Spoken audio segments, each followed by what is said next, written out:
Hello বন্ধুরা, কেমন আছেন? আশা করি সবাই আছেন। বন্ধুরা, গণ অধিকার পরিষদের মিছিলে পুলিশের বাধা, লাঠি পেটায় আহত 10, এরকমই কিন্তু একটা বড় আপডেট কিন্তু আমাদের সামনে চলে এসেছে। অবশ্যই আমরা বিস্তারিত আলোচনা করবো। তার আগে আপনি যদি এই চ্যানেল নতুন থাকে তাহলে চ্যানেলটি সাবস্ক্রাইব করে কিন্তু আমাদের পাশে থাকুন, এরকম নিত্য নতুন রাজনৈতিক খবরগুলি সবার আগে পাওয়ার জন্য। তাই চলুন বন্ধুরা, শুরু করা যায়।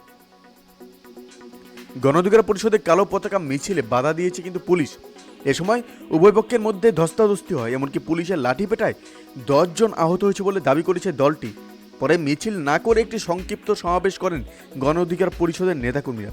আজ মঙ্গলবার বিকেল 4টায় রাজধানী বিজয়নগরের আলরাজি ভবনের সামনে এই ঘটনা ঘটে।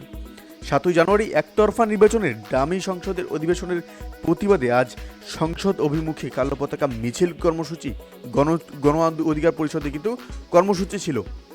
গণ অধিকার পরিষদের দাবি, মিছিলের শুরুতেই পুলিশ সদস্যরা বাধা দেন। এক পর্যায়ে কিন্তু পুলিশ ব্যানার কেড়ে নিয়ে ছিঁড়ে ফেলে। এই সময় নেতাকর্মীরা লাঠি পেটা হয়। পুলিশের বাধা পরবর্তী সমাবেশে গণ অধিকার পরিষদের সভাপতি নুরুল হক নুর বলেন, শান্তিপূর্ণ কর্মসূচি পালন করছে, কিন্তু পুলিশ আইনশৃঙ্খলা বাহিনী দিয়ে সেখানে হামলা করছে।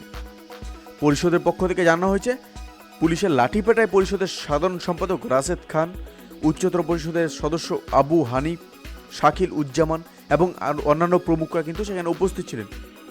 দলের সাধারণ সম্পাদক রাশেদ খান বলেন, পুলিশের দায়িত্বে জনগণের জনমালের নিরাপত্তা দেওয়া, সেখানে পুলিশ উল্টো অবৈধ ক্ষমতা রক্ষার দায়িত্ব নিয়েছে। আমাদের আন্দোলন তো পুলিশের বিরুদ্ধে না। আজ একটা অবৈধ সংসদের অধিবেশনে বসেছে উল্লেখ করে তিনি বলেন, এই সংসদে কেউ জনগণের ভোটে নির্বাচিত হয়নি, এরা অবৈধভাবে সংসদে বসেছে। আজকে এই সরকারি দায়িত্বদানবদের মতো জনগণের ঘাড়ে চেপে বসেছে, আর ডক্টর ইউনূসের মতো সম্মানী লোককে আদালতের বারান্দায় ঘুরতে হচ্ছে। গণ অধিকার পরিষদের যুগ্ম সাধারণ সম্পাদক মাহফুজুর রহমান খানের সঞ্চালনায় গণ অধিকার পরিষদের উচ্চতর পরিষদ, যুব অধিকার পরিষদ ও ঢাকা বিভাগের নেতারা এ বক্তব্য দেন। বন্ধুরা, এই ছিল আমাদের একটা ছোট্ট আপডেট, যেটি আপনাদের সামনে তুলে ধরলাম। অবশ্যই এই আপডেট সম্পর্কে আপনার কি মতামত সেটি আমাদের কমেন্টে জানাতে ভুলবেন না। ভালো থাকবেন, সুস্থ থাকবেন, ধন্যবাদ। দেখা হচ্ছে পরবর্তী নতুন ভিডিওতে। আপনি কোথা থেকে দেখছেন সেটি আমাদের কমেন্টে জানাতে ভুলবেন না।